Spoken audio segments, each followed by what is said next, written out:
বন্ধুরা, দেখো আজকে কি রান্না করছি। আজকে রান্না করছি নতুন আলু দিয়ে মাছের মাথা দিয়ে বাঁধাকপি। আজকে আমার লাঞ্চের পাতে থাকছে এটা। তা আরও অন্য অন্য কিছু রান্না করছি, যেমন পেঁয়াজ ফুলে ভাজা, মুসুরি ডাল, মাছ ভাজা আর ভোলা মাছ ধনেপাতা দিয়ে। তাই এই যে দেখো মশলা দিয়ে নতুন আলুগুলো কষাচ্ছি, আর এদিকে দেখো বাঁধাকপি সেদ্ধ করে নিয়েছি, আর এদিকে মাছটা ভেজে নিয়ে মাছের মাথাটা আর কি ভেজে রেখেছি। এখন কষিয়ে নিই, চলো।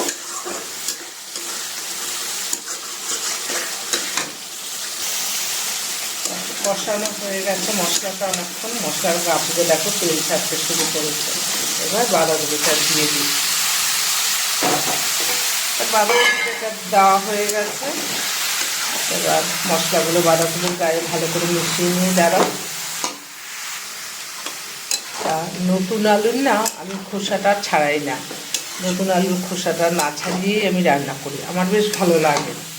তা হাজব্যান্ড খেতে চায় না, হাজব্যান্ড খাওয়ার সময় ছাড়িয়ে নেয় আর কি আলুর খোসাগুলো, আমি খোসা শুধুই খেয়ে নিই।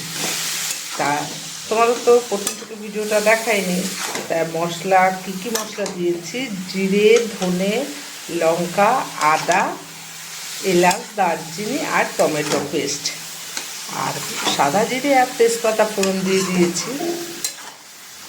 তারপরে আলু ভাজলাম, ভেজে মশলা দিয়ে কষিয়ে এবার বাঁধাকপি দিয়েছি। এবার বাঁধাকপি কতক্ষণ কষাবো, তারপর মাছের মাথা দিয়ে আবার কষিয়ে কষাবো কতক্ষণ। তা চলো কতক্ষণ মাছের মাথা বাঁধাকপিটা কষিয়ে নিই, পরে আবার কথা বলছি। দেখো বাঁধাকপিটাকে অনেকক্ষণ কষালাম, আর বাঁধাকপি যত কষানো হবে বাঁধাকপি খেতে টেস্ট হয় তখন। দেখো একদম কোনো শুকনো শুকনো হয়ে আসছে। এবার মাছের মাথাগুলো দিয়ে দেবো, মাছের মাথা দিয়ে আবার কতক্ষণ কষাবো চলো। যাতে মাছের মাথাগুলো একটু ভেঙে ভেঙে যায়, গোটা গোটা থাকলে কি কারো পাতে এক গোটাটাই পড়ে যায়, একটু ভেঙে টেঙে গেলে সবার পাতে বেশ কাটা টাটা পড়ে, ভালো লাগে, বেশ খেতেও খুব টেস্টি হয়। তারপর কতক্ষণ নাড়িয়ে নিই আবার। দেখো নাড়াতে চাড়াতে গিয়ে মাছের মাথাগুলো এই যে ছোটো ছোটো টুকরো হয়ে গেছে, যাতে সবার পাতেই পড়ে।